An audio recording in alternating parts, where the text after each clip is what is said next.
Hello everyone, मैं आपका paragon sir यहाँ क्लासेस पे स्वागत करता हूँ। आशा करता हूँ सभी मस्त होंगे, स्वस्थ होंगे और पढ़ रहे होंगे।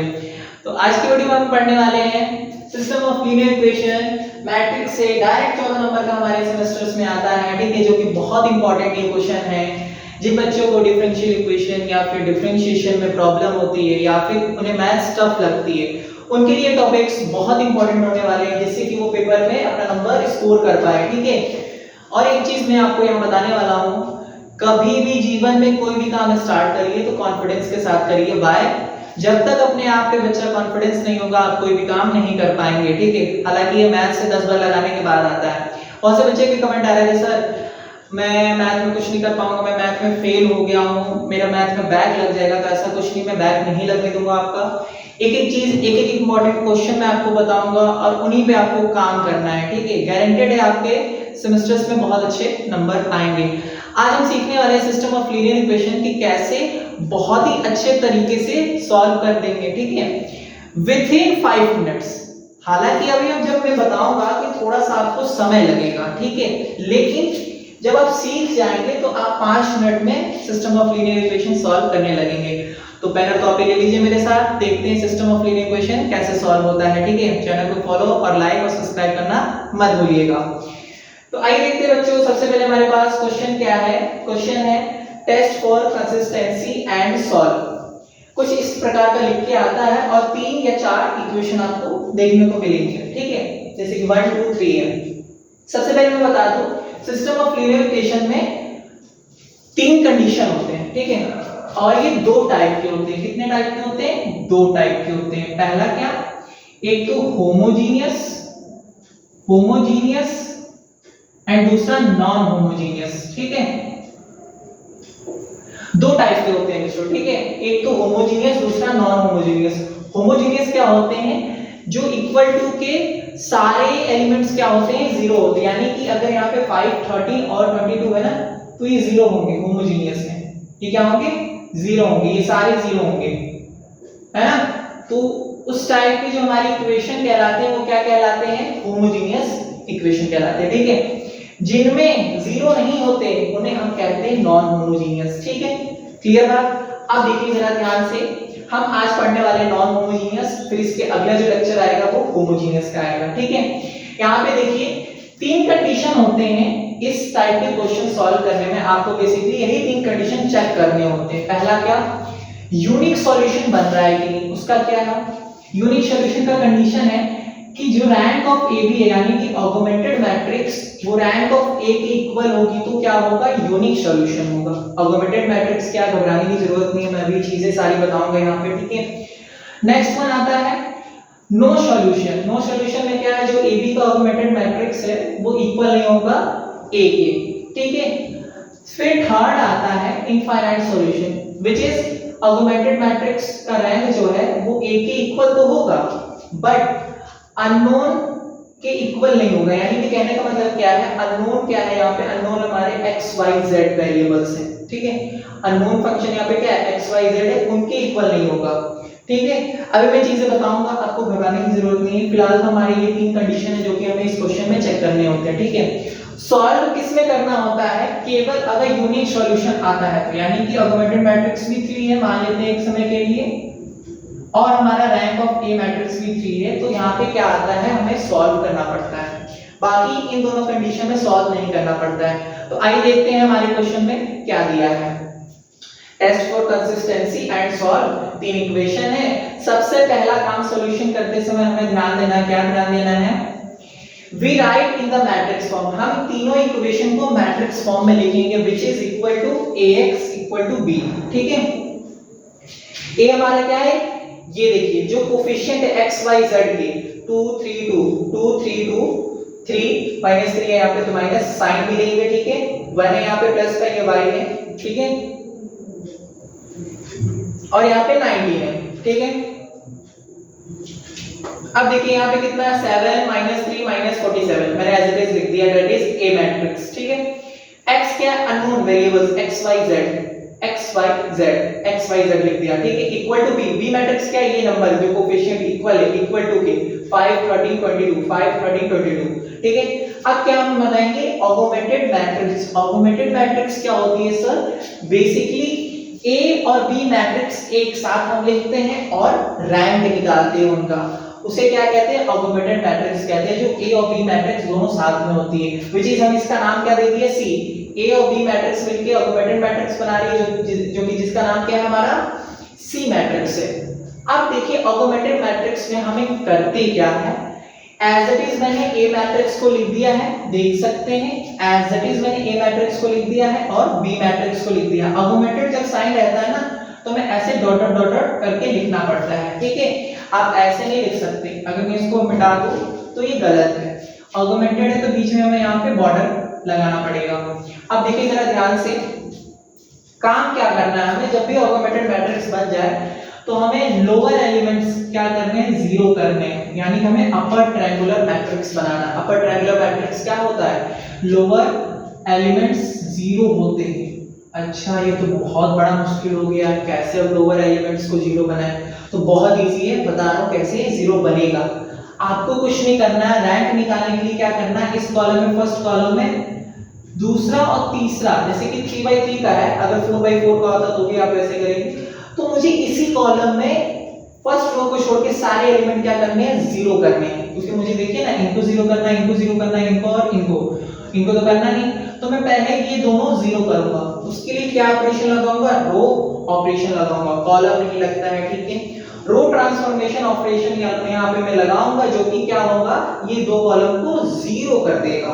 कैसे, देखिए ऑपरेशन सोचते कैसे, बच्चे यहीं पे कंफ्यूज हो जाते हैं, तो सोचना कुछ नहीं, मुझे जीरो बनाना है ना, तो सबसे पहले देखिए R2 में अगर मैं इसमें 2 से मल्टीप्लाई कर दूं तो 6 हो जाएगा, और माइनस कर दूं 3 से इसमें मल्टीप्लाई कर दे तो भी 6 हो जाएगा, तो 6 - 6 क्या हो जाएगा, 0। आ गया 0, मुझे इस प्लेस पे लाना था।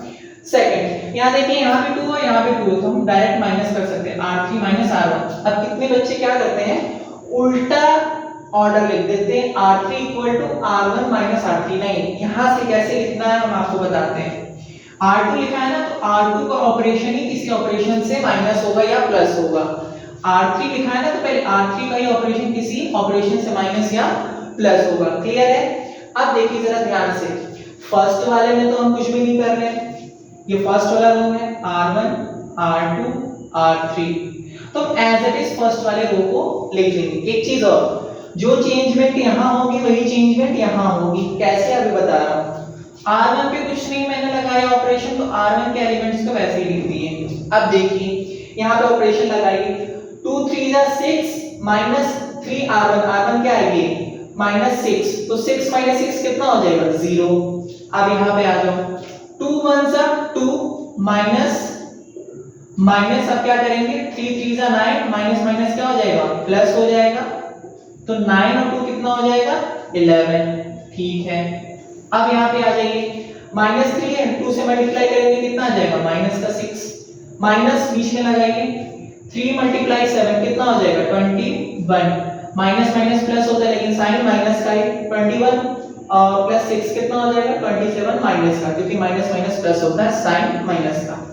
ओके, अब देखिए क्या करना है, सेकंड वाले पे यहाँ पे चलिए, क्योंकि हम इसमें जो चेंजेस कर रहे हैं वो इसमें भी करेंगे, क्योंकि हम एक पूरे रो में कर रहे हैं। देखिए पूरे एक रो में कर रहे हैं, तो हम यहाँ पे भी चेंजेस करेंगे। अब देखिए यहाँ पे क्या है, यहाँ पे 13 को 2 से मल्टीप्लाई करिए 26, माइनस यहाँ पे क्या है 5, तो 15, क्योंकि 5 3 = 15, 26 में से 15 गया तो 11। क्लियर, आई होप आप लोग समझ पा रहे होंगे। अब नेक्स्ट ऑपरेशन पे देखते हैं, क्या, R3 - R1 सिंपल है, 2 - 2 0, ठीक है। 19 माइनस कितना हो जाएगा, यहाँ पे 3 कितना हो जाएगा, 20, सॉरी माइनस का है, तो माइनस माइनस क्या हो जाएगा, प्लस। देखिए ना 19 माइनस और -3, तो 19 माइनस माइनस प्लस 3, 19 + 3 कितना हो जाएगा, 22। ओके, नाउ थर्ड यहाँ पे क्या है, माइनस का 47 और -7, यहाँ पे कितना हो जाएगा, माइनस का 54, क्योंकि माइनस माइनस ऐड होता है और साइन माइनस का। ठीक है।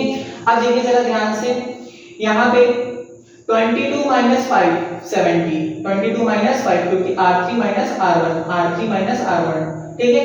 अब देखिए जरा ध्यान से, ये दोनों तो जीरो हो गया, ठीक है सर। अब मुझे ये भी तो जीरो करने हैं, तो मैं इन दोनों को जीरो करने के लिए क्या कर रहा हूँ, ध्यान से देखिएगा, R2 में 2 से मल्टीप्लाई करके माइनस कर दूंगा, तो देखो 2 से मल्टीप्लाई करूंगा तो 22 माइनस 22 जीरो हो जाएगा, ठीक है। अब देखिए जरा ध्यान से, अब मुझे इस प्लेस पे भी करना है जीरो, तो अगर मैं 2 से मल्टीप्लाई कर रहा हूँ तो 54 ये भी जीरो हो जाएगा। कैसे, अभी मैं कैलकुलेट करके दिखाऊंगा। देखिए यहाँ पे देखिए ऑपरेशन अगर R3 का मैंने बताया जो भी ऑपरेशन लिखते हैं उस ऑपरेशन में से कुछ माइनस या प्लस करते हैं, तो R3 माइनस 2 R2। अब यहाँ पे मैं मल्टीप्लाई कर रहा हूँ इन दोनों पे, तो एज इट इज वैसे ही मैं उतार दूंगा, क्यों बता रहा हूँ।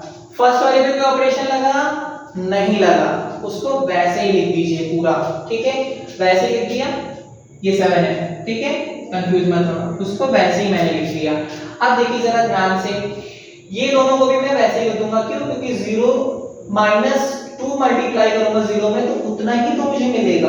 ध्यान से देखना, R3 कितना है 0 माइनस 2 मल्टीप्लाई 0, तो 0 माइनस 0 कितना होता है 0 ही होगा, तो कोई इफेक्ट नहीं पड़ेगा। तो मैं भी क्या करूंगा, इन दोनों एलिमेंट को एज इट इज नोट कर दूंगा। अब ध्यान से देखना, R3 पे हो रहा है ना ऑपरेशन परफॉर्म, तो R1 के एलिमेंट सेम लिख देंगे और R2 के भी एलिमेंट सेम लिख देंगे, क्योंकि उन पे कोई चेंज नहीं होने वाला है।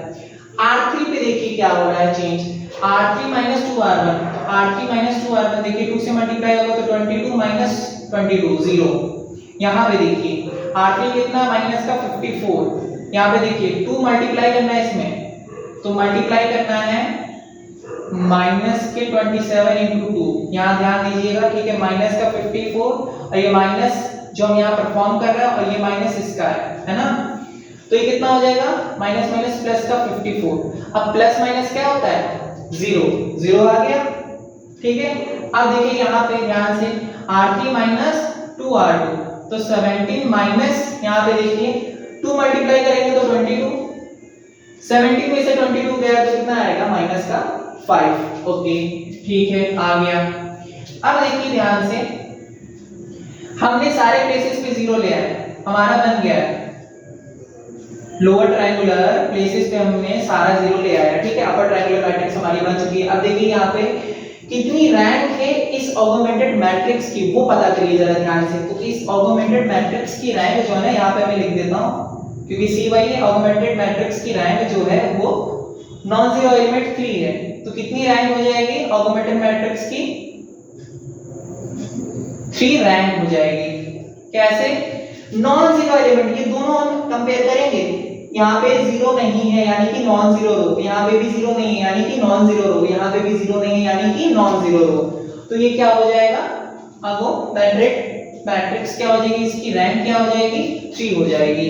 अच्छा, अब मुझे कंपेयर करना है, तो मुझे ए मैट्रिक्स से भी कंपेयर करना पड़ेगा कि उसकी रैंक क्या है, तीनों में कितनी आ रहा है। तो ए मैट्रिक्स केवल निकाल लीजिए, ये वाला मैट्रिक्स, तो इसमें तो देखिए पूरा एलिमेंट 0 है, तो नंबर ऑफ नॉन जीरो रो कितने बचे, जो 0 नहीं है 2 है, तो यानी कि मैं यहाँ पे लिख सकता हूँ रैंक ऑफ ए कितना है 2, और यहाँ पे कितना है रैंक ऑफ सी यानी कि ऑगमेंटेड मैट्रिक्स कितनी है 3। ये दोनों क्या बराबर है, नहीं है सर, तो कौन सा कंडीशन लगेगा, फर्स्ट वाला तो नहीं, बराबर होता है तब यूनिक सॉल्यूशन होता है, सेकंड वाला हाँ, जब ये दोनों बराबर नहीं होते तो क्या होते हैं, नो सॉल्यूशन, क्या होते हैं, नो सॉल्यूशन। तो हम लास्ट में एक लाइन लिख देंगे, hence या there given equation there is exist no solution, और हमारा क्वेश्चन कंप्लीट हो जाएगा। अच्छा, इसी की जगह अगर ये दोनों बराबर रहते हैं, ये दोनों बराबर रहते हैं, सपोज कर लेते हैं, तो यूनिक सॉल्यूशन होता है और वहां पे हम x y z के लिए सॉल्व करते हैं, बस इतना सा काम करते हैं। अभी तो यहाँ पे नहीं है तो हम सॉल्व नहीं करेंगे। तो आई होप कि आपको समझ में आ रहा होगा कितना इजी है, ठीक है। अच्छा, इसका मतलब भी मैं बता दूं, क्योंकि मैंने कहा था बाद में बताऊंगा। इनफाइनाइट सॉल्यूशन क्या है, जब ये दोनों बराबर हो लेकिन इसके बराबर नहीं है, जैसे फॉर एग्जांपल ये दोनों बराबर होते हैं, ठीक है, और यहाँ पे z और एक और वेरिएबल दे देते हैं which is 10s, ठीक है, 1 2 3 4, ठीक है, 4 अननोन वेरिएबल, या फिर ऐसा करते हैं ना इसको वैसे लिखा रहने दीजिए। मैंने क्या लिखा है यहाँ पे, but can not equal to number of unknown solution. यहाँ पे कितने हैं, 3 हैं। अगर मैं एक हटा देता पूरा पूरा, अगर मैं एक हटा देता पूरा पूरा, तो कितने होते नंबर ऑफ अननोन, x और y, यानी कि सॉरी उल्टा हो गया, यहाँ पे हम कर लेते हैं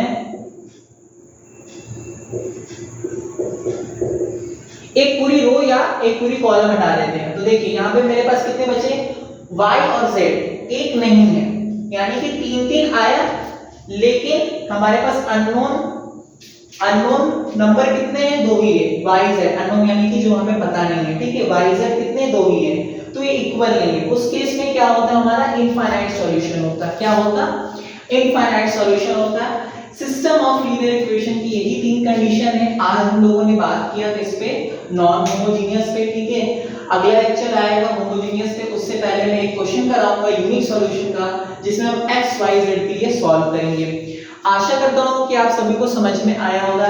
नहीं आया तो एक बार वीडियो को पॉज करके अच्छे से आराम से देखिएगा, क्योंकि दुनिया में कुछ भी इम्पॉसिबल नहीं है जो आप नहीं सीख सकते, ठीक है।